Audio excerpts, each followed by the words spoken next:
Welcome back everybody to the F1 2018 career mode with McLaren then, and we're on to Bahrain for race number 2 after what was a pretty impressive opening race for us. As I said before, I was expecting this to be a pretty difficult campaign in this McLaren car for at least the first season, but it's turned out that they've overestimated the speed of this car quite dramatically. As I've said previously, probably because of Fernando Alonso's great performances.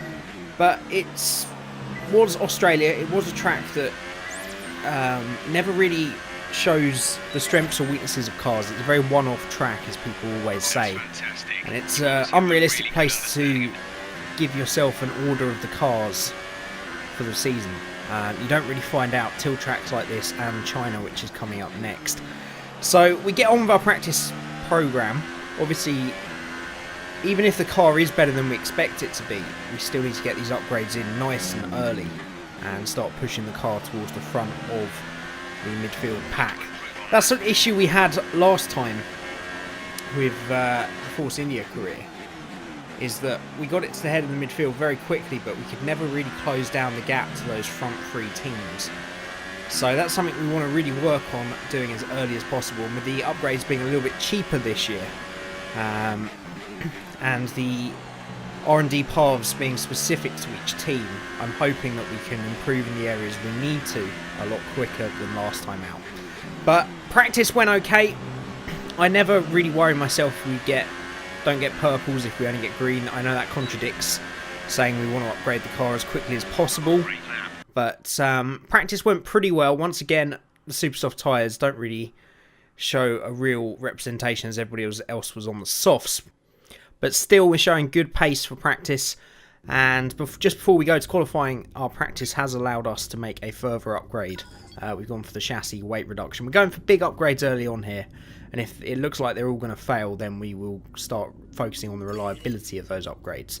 But that's another upgrade to come for race number 4, I think. But let's get straight into qualifying for Bahrain. The cars are ready, the drivers are ready. We hope you're ready as qualifying is about to begin here in Bahrain. Looking at this field today, Ant, do you think we're going to see anyone take a chance, maybe run the harder of the available compounds and save some of the grippy tyres for the race tomorrow? Well, I'd be surprised in all honesty. It's only the front runners that really have the pace to get away with that, and even then, at the end of the day, it's a big risk. Track position is the most important thing, and it's rarely worth sacrificing for a slightly more optimal strategy in the race, so I doubt we're going to see anyone trying it. I have been wrong before though. We certainly do see some risky decisions every now and then, and it's a gamble that's sometimes worth taking. But if it were me in the car, I would want to be on the fastest tyre for my qualifying lap, without a doubt. So, as we know, this year we're doing these short qualifying sessions, so as will probably be the way with most of these videos, we will just show our quickest lap from the session and see if we can challenge our teammate Fernando Alonso after a pretty dismal qualifying in Australia. So sit back, relax and enjoy a lap of the Sakir circuit in Bahrain.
And as we come out of the final corner then, it's been a pretty pedestrian lap, just like in Australia. We're not really finding areas to push this car yet. We're just sort of stroking it around the circuit in the smoothest way possible. And just like in Australia, it's our first lap that's actually the quickest, because when we went out on our next run, we actually made a mistake and went into the DRS sign, smashing it to smithereens. And it's another pretty disappointing qualifying then. The McLaren car doesn't seem as quick around here as it was in Australia, as Alonso is 10th rather than 6th. But we will line up 19th for the Grand Prix then, leaving a lot to do off the line on race day. But as we've seen, generally the AI are a lot easier to fight in the race, even if we struggle in qualifying. So let's get on to race number 2 now. There's something in the Bahrain air tonight, and I'm not just talking about the sand. Our brightest minds have thrust their brightest ideas into the spotlight of the Sakhir circuit this evening as we look ahead once more to a Grand Prix that has thrilled us so consistently in the past.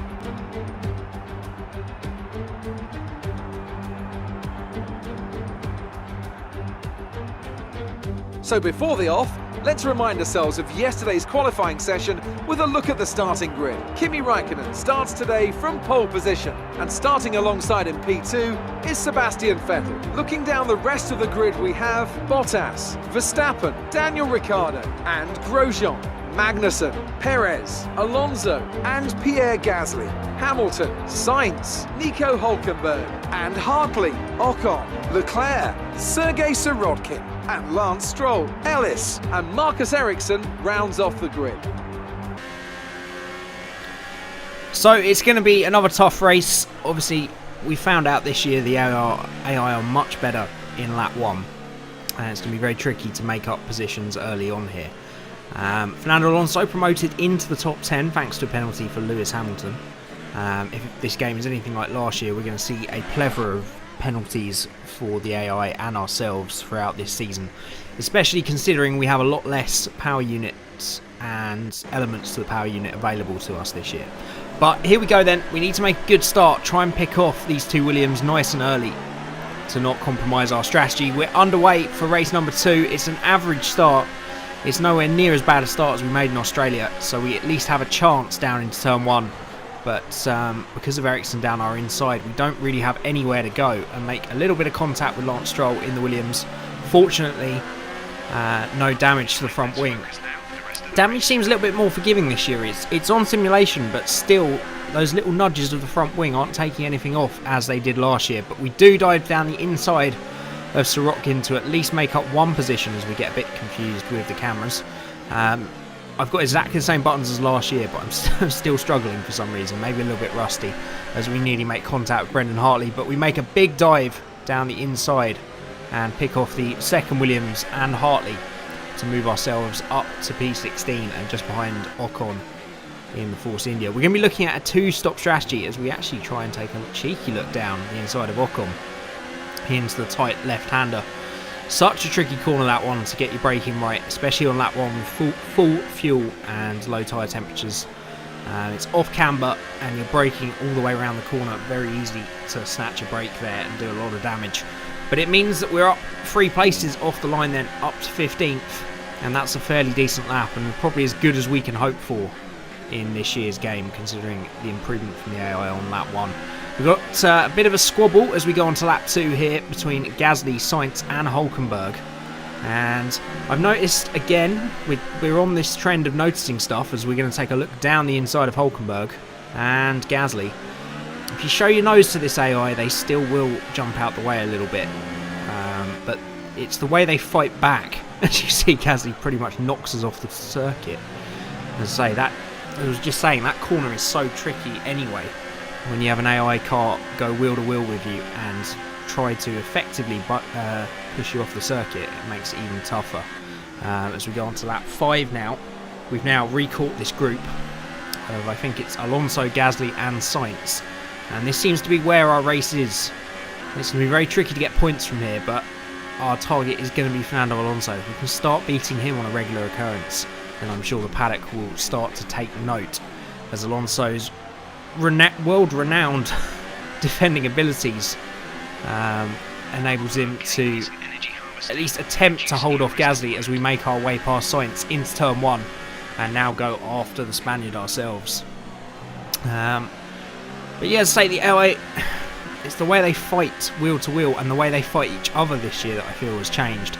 And that gives you a big opportunity in the race, because when they start fighting amongst themselves, as when any two cars in the motor race start fighting, they lose time to those behind them as we get confused with the camera once again.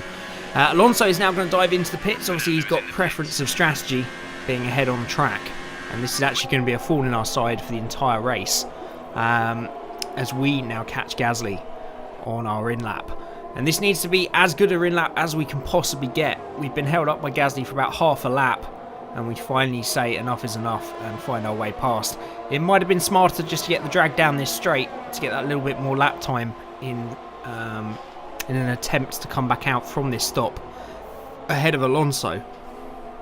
But I don't think it's going to be enough, because Gasly has held us up quite considerably this lap, and obviously Alonso is going to be in fresh air and on fresh tyres. And I can't really think of a better teammate to put yourself up against in your debut year. There's obviously Van Dorn that's gone up against him in the last couple of years. We get a lovely shot of the driver's eyes from that pit stop. But he is such a tenacious teammate, and one that we're going to struggle to beat this season. As we can see, he's come back out comfortably ahead of us, and we've actually lost position to Sainz, who I think pitted a couple of laps even before Alonso, and that's what's enabled him to do the undercut on ourselves. And we're going to have to do it all over again then. We're going to have to close and pass Carlos Sainz. We go pretty wide. And we actually have a pretty shocking start to this stint. We take a little bit of time to get used to the soft tyres. It's always a shock going from even worn super softs onto the compound down below. You've got to adjust a little bit. It takes a little while. And it takes until lap 14 for us to get back onto the back of Pierre Gasly. And then we've got Alonso just up ahead. And I think Sainz has passed both Alonso, and I think it's Grosjean ahead of him. Sainz off into the distance, but it's Gasly that we're going to concentrate our efforts on down into the final corner. We think about making a move, and actually Gasly sort of just backs out of it. I don't know if he locks up into that corner, but it's something I've noticed a few times with the AI defending, is they actually brake a lot later to try and stay ahead of you or pass you. And that can actually cause them to be incredibly slow out of the corner, as we get a little bit caught out by Charles Leclerc coming out of the pits at the end of his first stop. And it's a pretty incredible effort from the Sauber and Leclerc this race, as Gasly's going to come back down the inside of us. I say there's really not much between the Honda engine and our Renault engine this year, and it's, as we've seen in real Formula 1, it's really no benefit to McLaren having changed to the Renault engine. And Gasly easily breezed back past us. I think we have lost a little bit of front wing from that incident with Gasly on the front right, but it shouldn't be too much of a problem around here. They're all sort of mid to low speed corners. It's the real high speed corner compositions, should I say. I was just wondering what was going to happen between Alonso and Gasly there as they get incredibly close.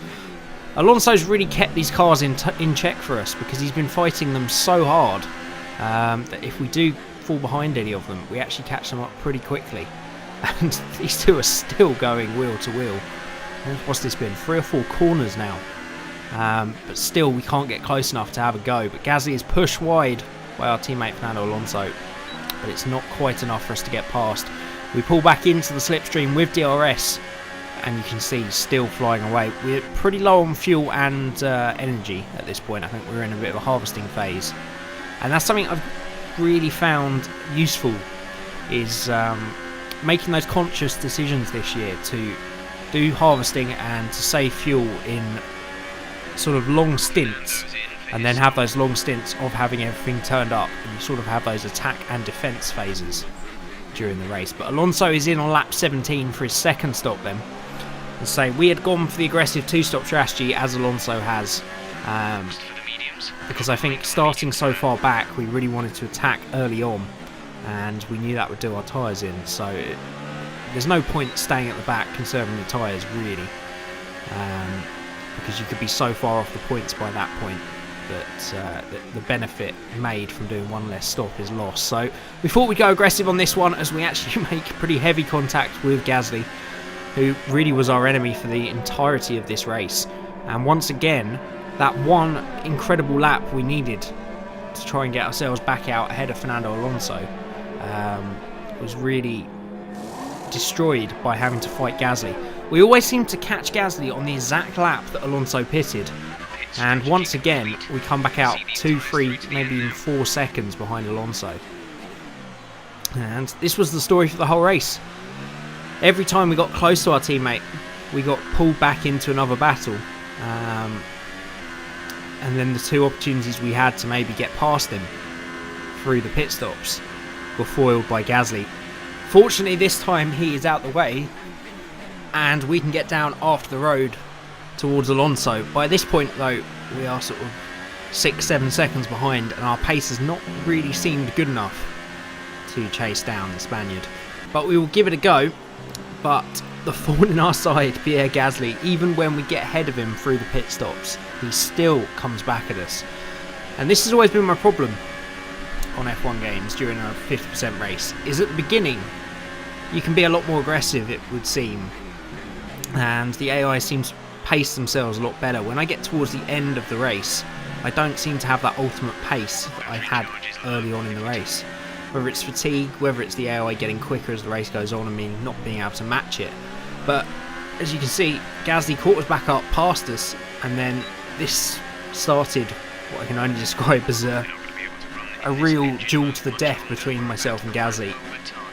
Lap after lap after lap, he would get up behind us, pass us with the DRS, and we would do likewise the lap after. Here we are, lap 22, move number 3, and again we used we almost think about Verstappen just closing the door on him there, but you know, the paddock is watching. I want to make sure that we are sportsmanlike. I don't want to be a showman in this career mode. I want to be a sportsman, and that involves giving racing room all the time. You must leave a space, as we know. As we go on to lap 25, I'm just filling time here while I show you us getting past Gasly again, but this time he's fighting us around the outside. Little bit of contact, massive oversteer moment, and we just about keep ahead of him. But this is enabling other cars to catch us pretty quickly as Gasly has another go around the outside. They just do not give up this year, the AI. And it is fabulous. I mean, it's hurting our race no end, but this is kind of where I expected us to be early on in this race, early on in this career mode, should I say, is fighting just outside the points. If we have a great race, we should be able to get a couple of points. But it's Hülkenberg that has now got past Gasly and is our main adversary. And Gasly actually made way to Perez as well. As the Renault and the Force India do seem to be a quicker car. They just obviously got held up or had issues at the beginning of the race. And as we go round the final corner for the penultimate time, we have to make this run into turn 1 count this time if we want to get 12th place back from Hülkenberg. I mean, at the end of the day, it doesn't matter because there are no points on offer, as we are quite a way off the points because we've been fighting for 8-9 laps at this point, and you can see, you can't even see Alonso on the radar, but we do make our way past Hülkenberg deep on the brakes into turn 1, and as we round the final corner for the final time, we are going to beat Hülkenberg to the line by a matter of tenths to take a well-earned 12th place, probably the best 12th place I would have had in this game. Or in previous games. We had to fight so unbelievably hard for this, and it felt like a victory, but at the end of the day it was 12th and 0 points. We do finish just behind Alonso, so it's 11th and 12th for the McLarens as Kimi Räikkönen continues on his form from F1 2017 to become obviously one of the favourite drivers of the developers, because the amount of races he wins in this, I mean, he's probably won more races in the first season of the 2017 career mode and this season than he has in his career in Formula 1. But, you know, I'm all for it. He's a popular driver, probably the most popular driver on the grid now. And, you know, this is probably just a reflection of that. But it's a good victory for him and for Ferrari. It's a hard-earned race for us, but it's a bit of a wake-up call. This McLaren still needs quite a few upgrades to be competitive in the points, And Australia, as we said, was a track that didn't necessarily show us the true order of the grid. And we're now starting to see why we need those upgrades quickly if we're going to fight for consistent points. So it means that Fernando Alonso drops down to 7th, we drop down to 10th, as Kimi Räikkönen strikes the lead of the championship from Hamilton and Ricciardo. And I start to think now as to where we want to aim this season. Best of the rest, where Alonso is in 7th, is the ultimate aim, but anywhere in the top 10 I'd be fairly happy with. In the Constructors, we drop back down to 4th. Ferrari regain the lead in the championship, as Red Bull's great performance from Australia is cut down a bit here by a resurgent Ferrari and Mercedes, means that they drop to 3rd. We're still at the top of that midfield group, but we're going to need some upgrades pretty quickly on the car if we're going to continue to compete with the likes of Renault and Haas. Sauber actually go up to 7th from the bottom of the field, solely thanks to Charles Leclerc's performance this weekend, coming home in, I think, 8th place to get 4 points, purely because of a one-stop strategy, which, now that I think about it, might have been the better option for us to go to, as we started the race pretty close to Leclerc. But I was still happy with our aggressive race.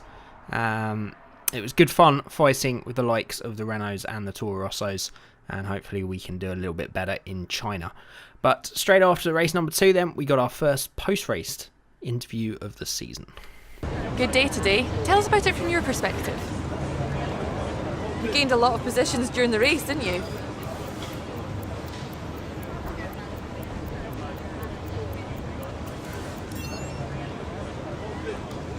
You had a close battle today, didn't you?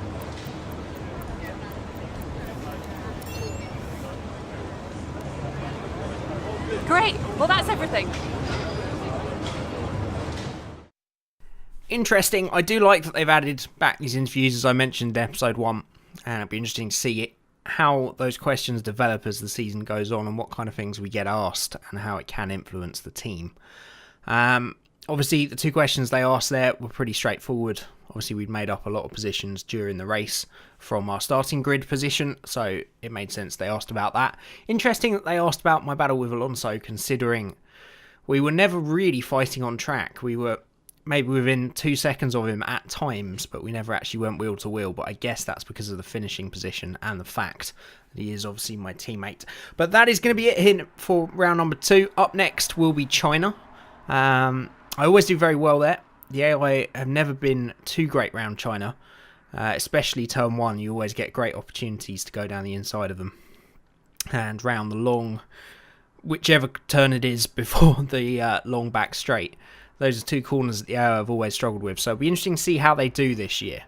But that is going to be it. I hope you guys continue to enjoy this series and continue to show your support. You can do so by hitting that like button. Leave a little comment about how you think it's going. If you're doing your own career mode, I'd love to hear how yours is going as well. And until next time, thank you for watching, everybody. And I'll see you again very soon.